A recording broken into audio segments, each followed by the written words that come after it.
So I was in Missouri.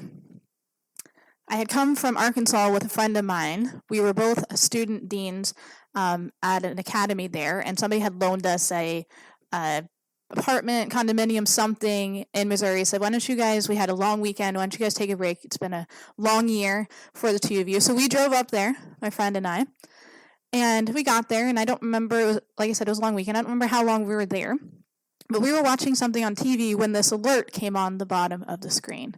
Warning, tornado alert.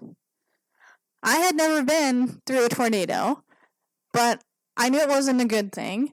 And I also knew that we were near, obviously, area where a tornado could actually happen. And I was immediately like, well, I'm going into the bathroom because that's the part where I think is supposedly most safest. So I grabbed a blanket, hopped into the tub, and I'm sitting in there. And my friend's going, well, why don't we just look outside? Why don't we? And I said, I don't want to be sucked out of anything. I was so terrified that I was shaking. I don't know if anybody's ever been in that situation where you're just, whatever it is, you're so terrified that you start shaking. It's probably the most scared that I can think I have been before or even since that time. Now, eventually we did look out, and it wasn't a pretty color. It was a little bit greenish, which is not a good sign. And where we were at, we didn't get the full force of it, but my car got pockmarks from pretty massive hail. My windshield was fine, so we were able to get back. But my car, some of you even know the car I brought up here, the first car I brought up here, if you ever looked at the hood, had pockmarks from that experience in Missouri. Now, we were fortunate that where we were at, we didn't get hit, but where we had came from, actually, the tornado had actually went through nearby there. It didn't hit the school, but it had hit around where we were at. Now, that is a good reason to be stressed, a good reason to be anxious, right? We're built with a system that is aware when there's a real threat like a tornado for that to go off. Today, we're going to talk about anxiety, but I'm not going to talk just about the anxiety that makes sense where, yes, if you get a tornado warning, I would think you would feel anxious. You probably should feel anxious. You should heed the warning, right? Now remember, this is part 2 of a series we're doing on faith and mental health. And today we're going to ask the question, what if? Last sermon, which was 2 weeks ago, we saw Elijah in the cave. We talked about depression, what it is, what God does when he finds us there, why the church needs to be a place where people can tell the truth about what they're doing. Now, I want us to think about anxiety, because these are the 2 most common things, and all of us will experience this on some level. Not all of us will necessarily experience this as like what we would say clinically depressed or anxiety that is ruling your life, but we are all familiar with these words and experience these. But here's the thing to think about with anxiety, though.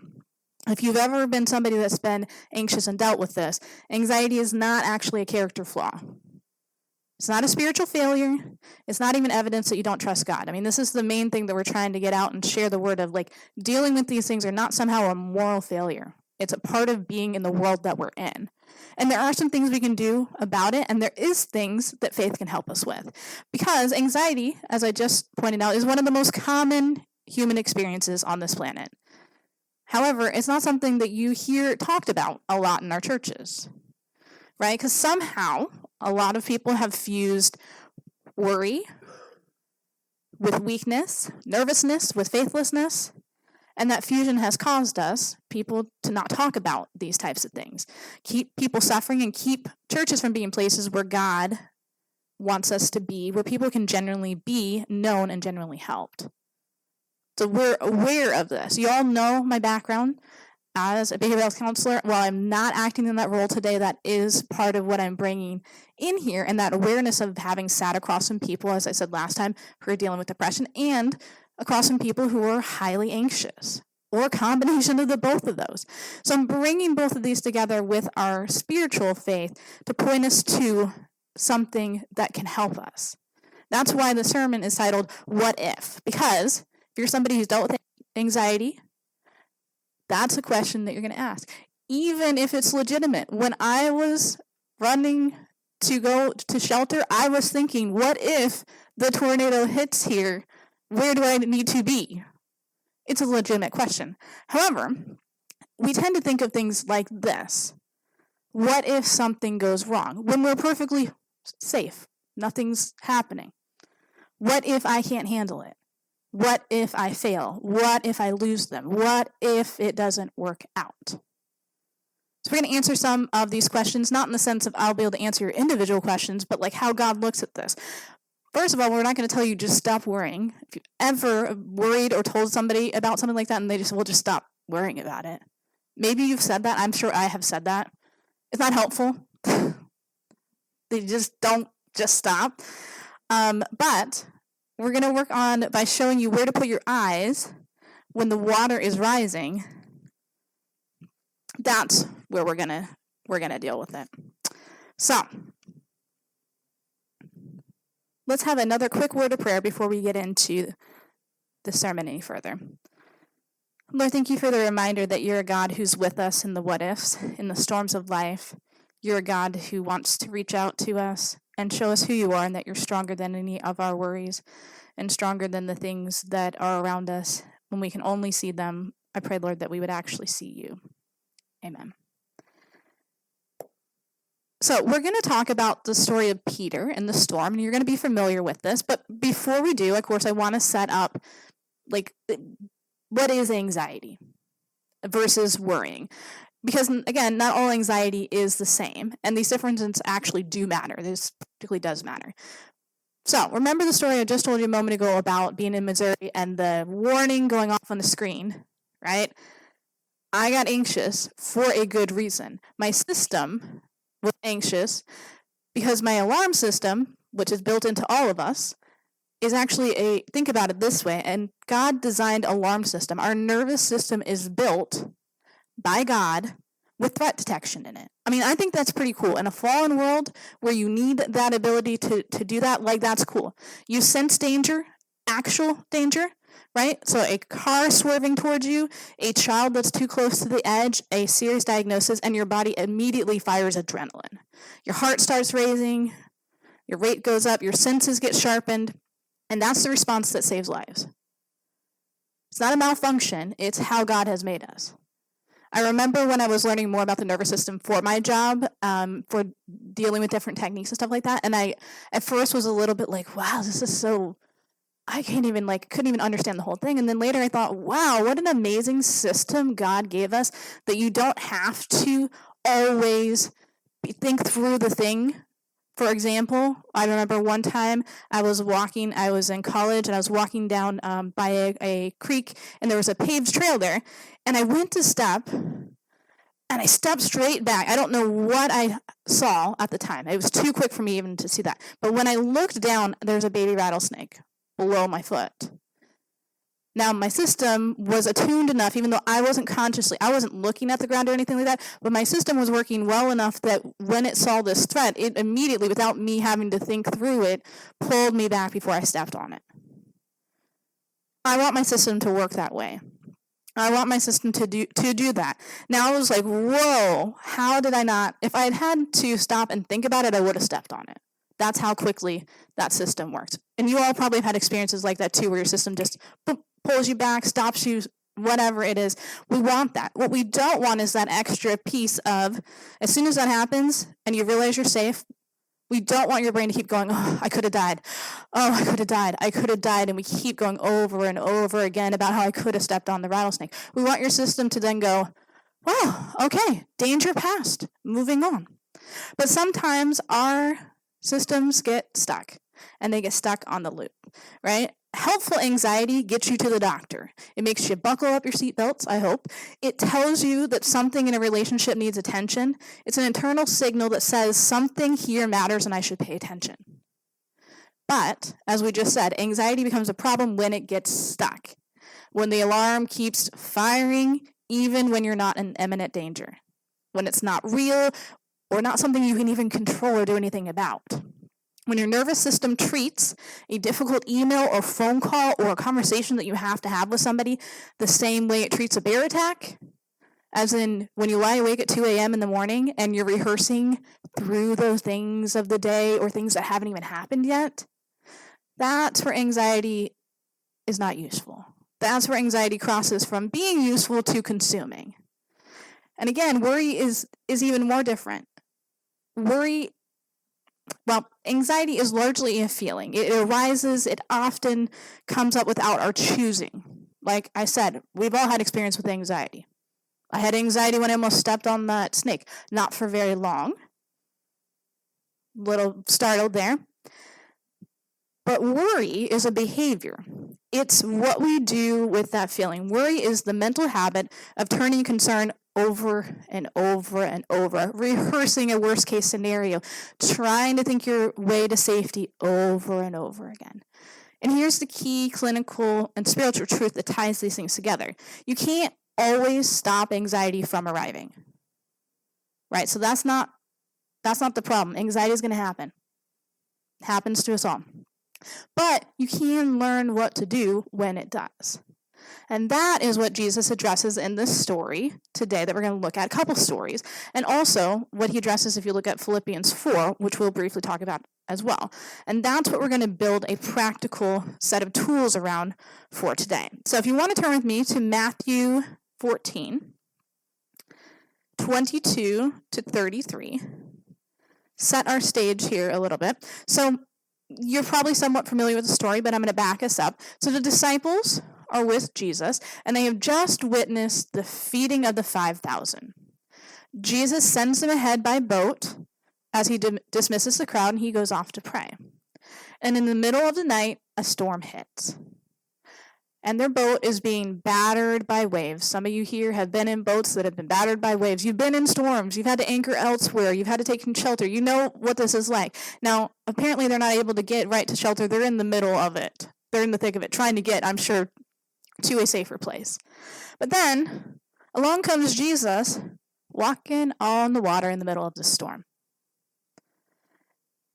Now, the natural response would be, just like my story about the tornado, the disciples are terrified of the storm. That's normal. That's natural. You and I would be terrified if it was a big storm like that. And you know that these guys have been out on boats, so they don't just get terrified easily. This is bad. This is bad. Because this is their livelihood. Those of you who run boats probably know this. You can tolerate, you've been out in it, seen it. It's bad if you're terrified as well. They think also, by the way, when they're seeing somebody walking across on the water, that it's a ghost. Because who walks on water? Nobody. And two, they're like, what are we seeing? Like, what? Are we losing it? But Jesus says 3 words to them that gets said again and again throughout the Gospels. And he says, take courage. I am.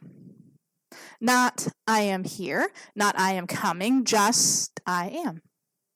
Right? The name of God in the present tense, you're going to be familiar with it. It's the same name that God gave to Moses when he says, who should I tell that sent me? Tell them, I am sent you. Present tense, unchanging. And then Peter, one of the disciples, does something unexpected. He says, this is very characteristic of Peter, Lord, if it is you, tell me to come to you on the water.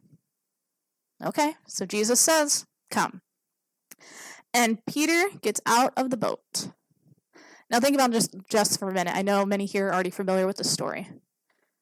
But the other 11 disciples stay in the boat. Nobody else decides to climb out after Peter, right? Peter, we know, tends to be more impulsive, somewhat unpolished, often wrong about things.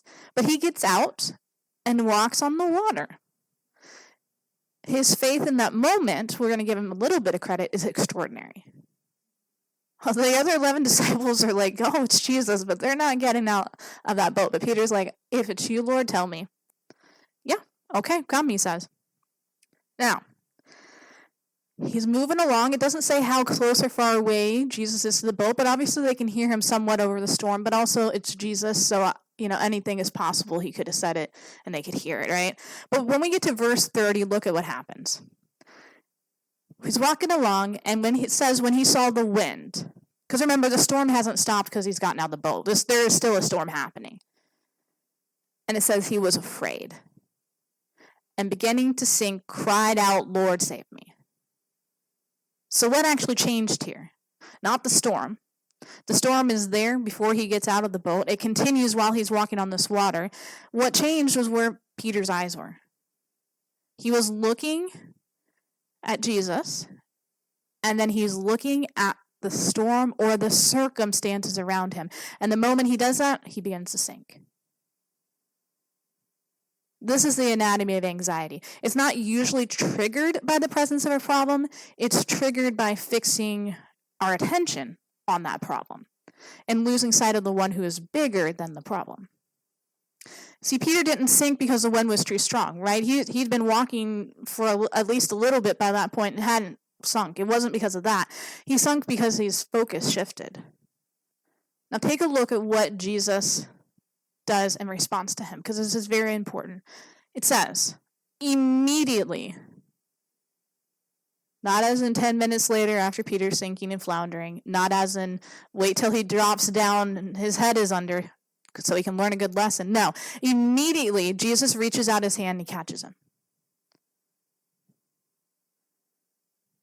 Before Peter can probably even finish the sentence that we just saw a moment ago, because you can't, when you're trying to write something, I can't write the sequence happening at the same time, but imagine as he's saying, Lord, save me, somebody's already grabbed him.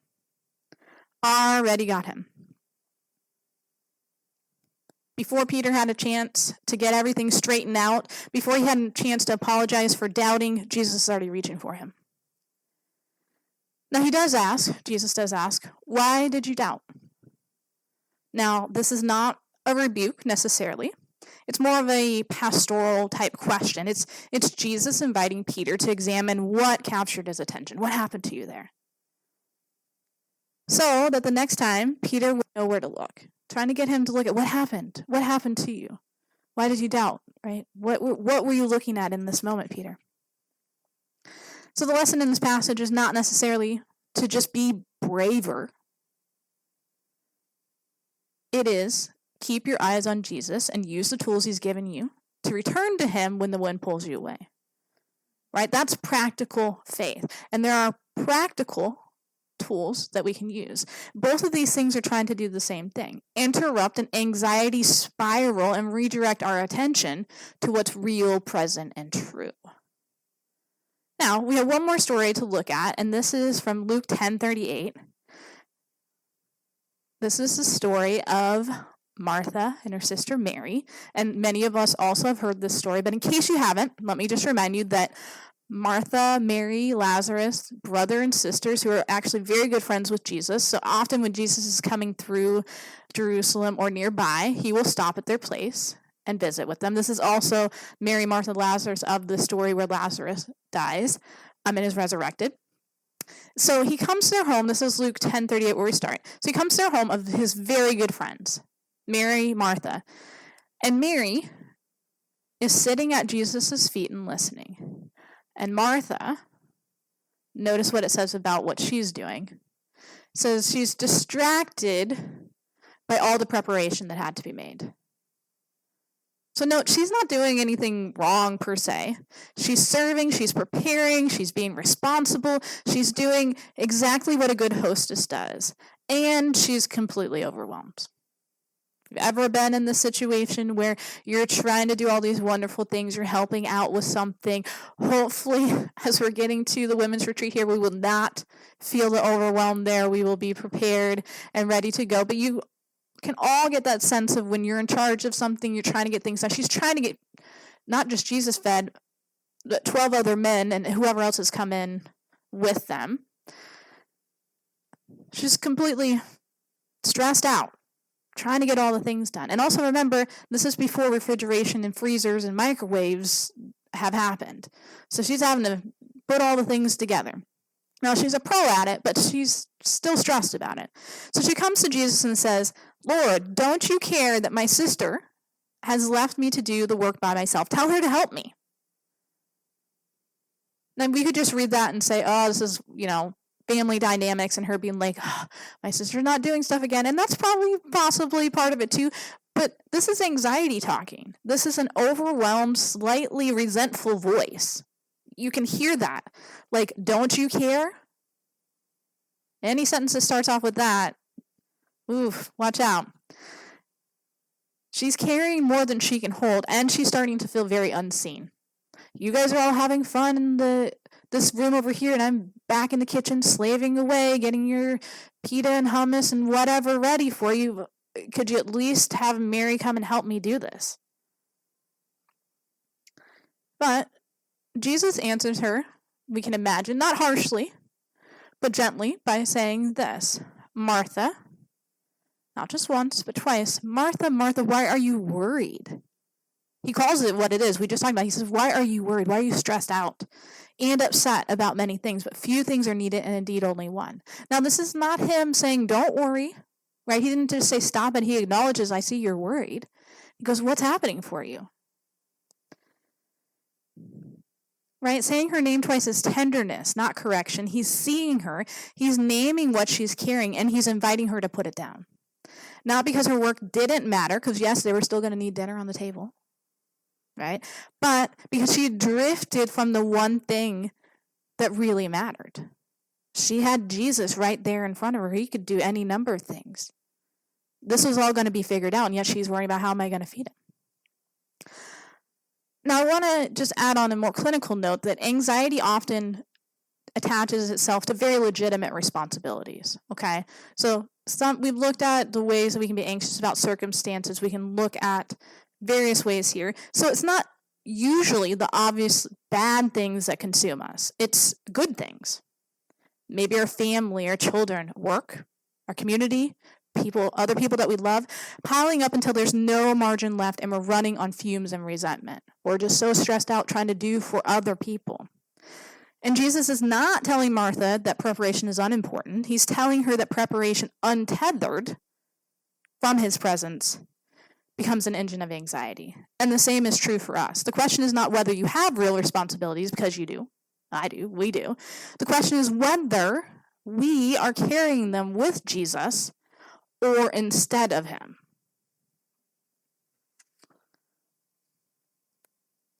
So, I want to address a couple of passages that maybe have been used to shame people that have felt anxious.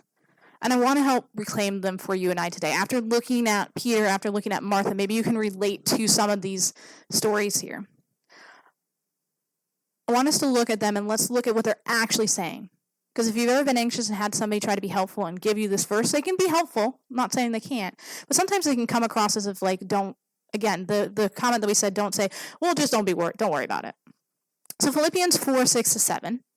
And these are beautiful verses, by the way, too. But like I said, sometimes they can be taken the wrong way. It says, do not be anxious about anything. Okay.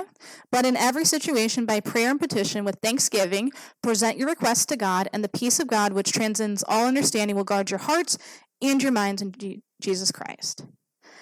It's that phrase, right? Do not be anxious about anything. Have you ever had somebody hand that to you almost like they were wielding a command?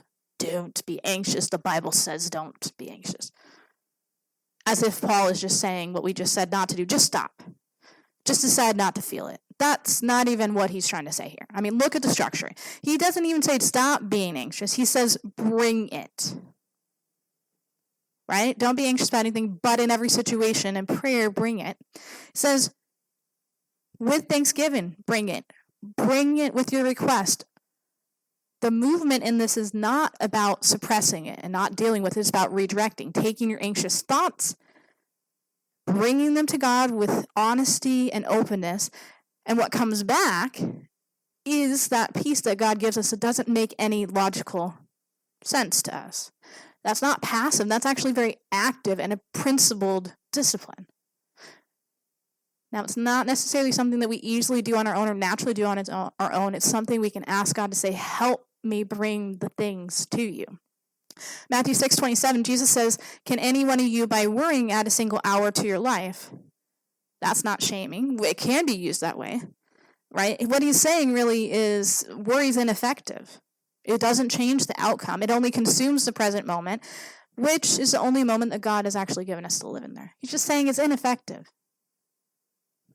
1 Peter 5:7 says, cast all your anxiety on him because he cares for you. Now, the motivation is not duty. It's not just because you're supposed to. It tells us because he cares for us. That's the reason. He wants us to bring the weight and give it to him. It's similar to what we saw in Philippians. He said, bring it to God. He says, bring it to me. Bring it to me. I'll help you with this. In 2 Timothy 1:7, it says, God has not given us a spirit of fear, but of power, of love, and of a sound mind. God has given us power, love, a sound mind. That's what God wants for you. So I want to read this quote that I saw in our Sabbath school lesson. I think it was last quarter. And I thought this was really fitting in thinking about how God works through anxiety. It says this: many are weighted down. This is, by the way, from God's Amazing Grace, page 261 by Ellen G. White.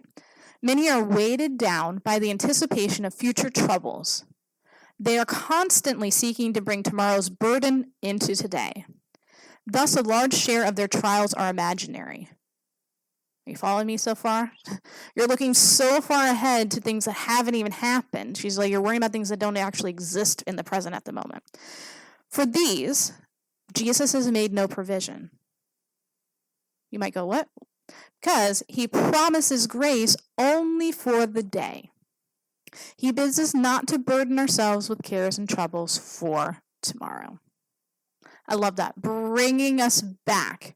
What's happening now? What is real and happening now? It's that experience at 3 a.m. in the morning, or it's that experience where I have sometimes this happen to me where I'm going to sleep. Everything's perfectly fine as far as I know. And my brain goes off to this wild thought of, oh my goodness, what if one of the dogs gets hit by a car? Why am I thinking about that? The dogs are not anywhere outside. They're right next to me. We're not near a car. We're in our bed. And my brain and my body suddenly is like, oh, that would be terrible. That would be awful. What am I going to do with that? Nothing's actually happening. We're all safely tucked into bed. Right? That's me borrowing trouble. And when I can catch that, I can go, oh. And often I do. I go, you're in bed. The dogs are right here. We're not sleeping in a road. There's not a chance of a car coming to take anybody out at the moment. But our brains do funny things like that. And especially for some reason when we're trying to go to sleep or in the middle of the night. Our brains are just like that. Now, let's talk a little bit about some possible tools. This is not to take the place of Jesus, okay? All right, these are not instead of Jesus, okay? These are just some practical things that you can use because God has given us minds and things that we can learn together that can help you deal with anxiety or help somebody else who's dealing with anxiety. All right, so this is Jesus, and also he's given us some brains and ways. Remember, it says we can bring these things to him. So the first thing to do is to name it. Name what you're actually anxious about. Not just, I'm stressed. Be specific. Like in my case, I'm afraid my dogs are going to get run over by a car. Well, we're tucked in bed at night. Strange, but yes, that's what my brain is worried about at the moment. Right? Okay, I can say that to him. I'm afraid I'm going to fail. I'm afraid that my marriage is in trouble. I'm afraid of losing this person. I'm afraid of losing this dog. Name it and take the anxiety from this foggy thing to a fact. Sometimes we're anxious and we're like, I can't tell you why I'm anxious. I'm distressed. Slow down. Slow down a little bit. What am I actually worrying about? There's usually something underneath that. We're in good company. David named it in Psalms 142. In Psalms 22, Jesus named it. So we all have permission to say, this is why I'm stressed out, I'm anxious. Next piece, many of us have heard of this, breathing on purpose.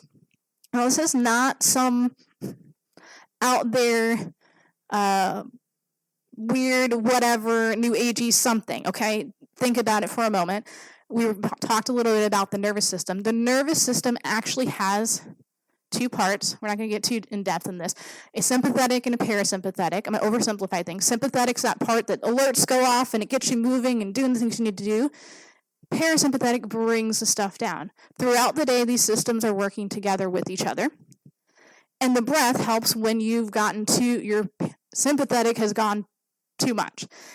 It's natural. I think it's pretty amazing. Again, without it being weird, God has given us something we can do. And that is literally why sometimes, even though you may not appreciate it when somebody's like, just take a deep breath. Timing's an important thing if you're talking to somebody about this. But it does help. If you can get just a simple, slower exhale, like even just doing that right now,